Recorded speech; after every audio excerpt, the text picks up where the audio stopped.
Plant. As you all may know, I'm a graduating senior this year. So a little bit about me.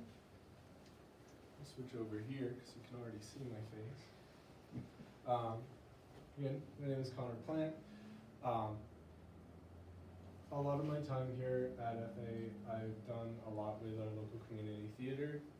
At Center Theater, I've done acting, technical work. I've helped choreograph some things. And even here at the school, I'll get into it more later, but I helped choreograph the musical that we did my freshman year, which was Little Shop of Horrors. As well, I'm a dancer. Been dancing for like 11 years or so. I've danced both principal, which is kind of like the main parts in a ballet. I've also done a lot of core work, which is essentially the ensemble. My plans are to go to Hassan University for their physical therapy program, which is a 3-in-3, which cuts 1 or 2 years out of the entire process. And I finished my 6 years with a DPT, which is pretty nice. My best piece of work, going back to that freshman year, I truly and honestly think that it is this, which is when I choreographed Little Shop of Horrors. I had so much fun.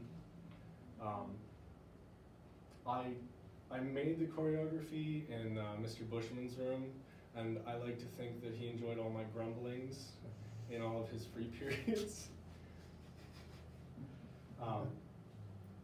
But this is the first time I had ever taken on a project like this. Putting up something that I made for something like dance and theater, I had a lot of troubles, and I was very thankful that at the time I had gotten some instruction here at the school and had taken a couple of classes that also had points on public speaking, which is a huge part of teaching in general. You have to be able to speak to people. And I don't think that this would have gone as smoothly if I didn't get some of those instruction. I did end up teaching it in the music room. And as I said before, I put this under my integrative and informed thinker.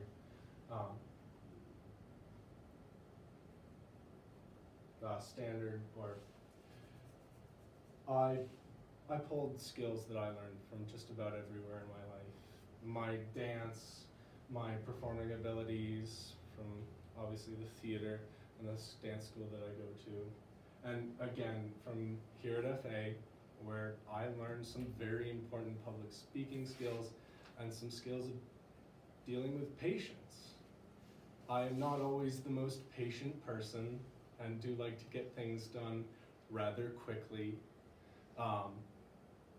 But there are definitely times that I've learned that patience is a virtue that I honestly believe is necessary in life. If you can't be patient, then you can't really understand someone in their entirety. And going into this, I was terrified, honestly. Half of the notes that I wrote down, I forgot the moment I looked at them what they meant. So I also had to think largely on my feet when doing these, and quick rewriting all of my choreography that I spent hours making. And to move on to my future,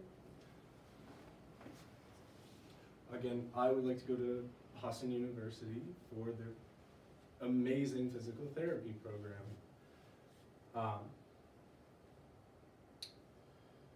As I said before, they have a 3-in-3 program which lets you get things done. You get your a bachelor's in exercise science and a doctorate in physical therapy in just a 6-year program. You do need to maintain a 3.5 GPA to get into their postgraduate program, to guarantee a spot in their postgraduate program.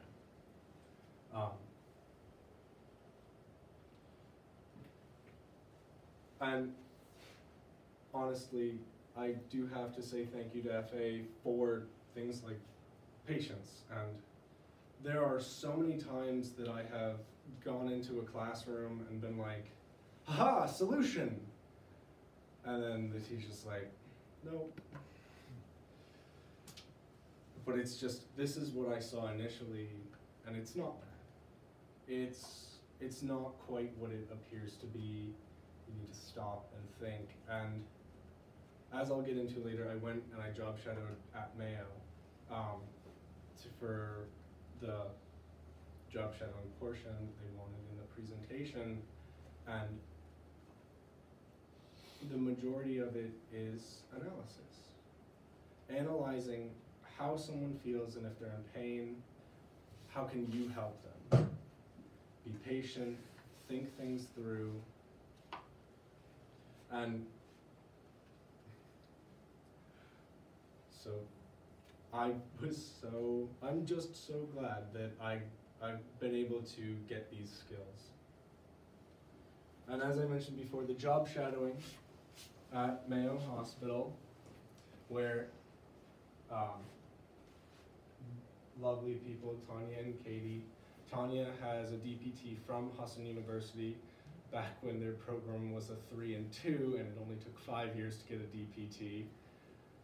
I'm a little sour about that, but they changed that. That would have been a whole year less. Plus, if you go on for an extra year, they would have given you a master's.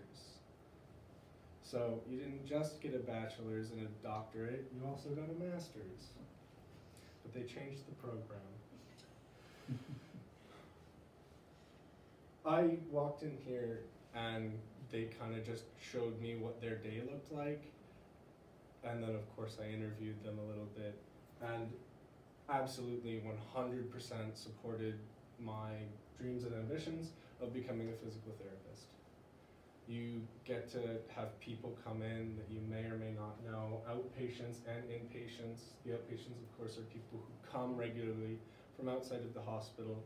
Inpatients are those who are typically upstairs at Mayo, who are there for some reason or another, but they're typically laying in beds for most of the time. And as a physical therapist, you get to go and help them exercise and move and find out what's hurting, what they're feeling, and how that you can try and help them to fix it. I've looked at other parts of the medical field, and so often I'll see people who look to these other professions and want a quick fix, and that is not what this is about. This is about helping other people help themselves, and that's honestly what I really want to do. I want to be able to help someone be able to chew again after having a jaw surgery or a tumor removed from their jaw. I want to be able to help people, and I want them to live their lives to the best that they can.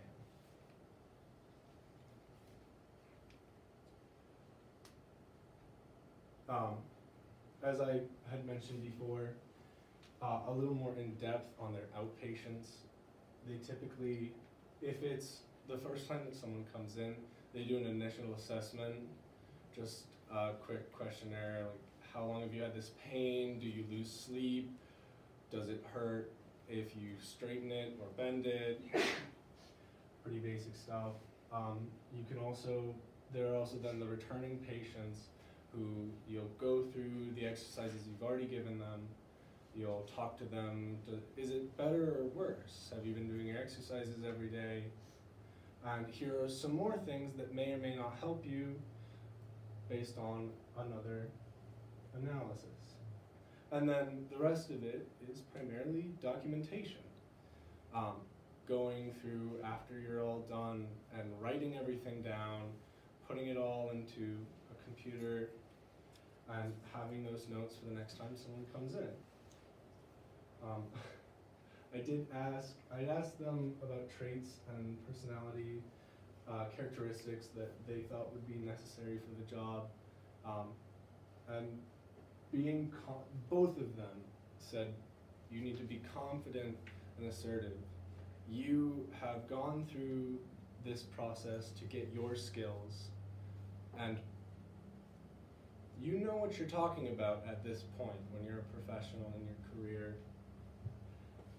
You know what they might be doing and if they're doing something physically that's bad for them, you know that, and you should be able to confidently and assertively let them know that it's not helpful to them, but you should also be completely compassionate. These are people, just like you or me. And then my least favorite, the art of small talk, which I am by no means good at. We're gonna have to work on that one, I think. A piece of advice that they both gave me also was to think on your toes. You have to be ready to be imaginative in your solutions, but also realistic. Someone could come to you with a problem that is completely different and you've never seen it before, and you've got to connect these issues as best you can to what you know. And I hope that I'll be ready for that. And then, of course, to finish off my interview, I finished with asking them what the most rewarding and the most challenging parts of their job was, and they agreed that the most rewarding portion is definitely seeing an outpatient who gets to leave, who has gone through whatever they need to do so that they can go back to their everyday life, knowing that you've helped them in some way to get back to what's normal for them, so that they can be generally happy. And the most challenging is seeing those patients who don't get better, who are just doing what they can to fight off that pain so that they can try to function and try to go through life. And even those patients that don't necessarily want to do the work to get better, and who either don't end up leaving or end up leaving because their insurance won't pay for it anymore.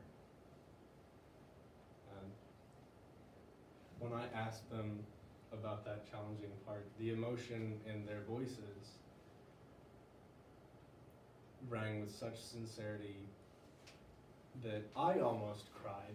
But any questions? I have two, Connor. Yep. Is it possible that the Katie and the Tanya were both FA grads? Absolutely, yeah. Okay, yeah. Katie Pansiera. Katie Pansiera. Nope. Really? Her last name started with an O, I believe. No kidding. She, if I remember correctly, she was only here for her junior and senior year. This is Katie or Tanya? Katie. Okay, no kidding. Because Katie Pansiera, I think, works up at Mayo in PT. Yeah, I know that there's a couple of Katies in the yeah. PT department. Irrelevant. I just wanted to know. And Right. Tanya, I think, was Stinson Maybe. from Charleston. She'd be maybe in her mid-30s now. I'd say that's the. I'm just making small talk. Right, Just to yeah, give you an right. idea, this is what, you know, totally uninteresting, but, you know, small talk. Secondly, and this is the most important question to me, Mhm. when June comes, are you gonna pay me my $20? Well, When the seniors win the when Golden you mean Pony. you're going to give me my $10 When the seniors, when we lose the Golden Pony. you're gonna win the Golden Pony. No. You're gonna pay me the $70. I don't believe it.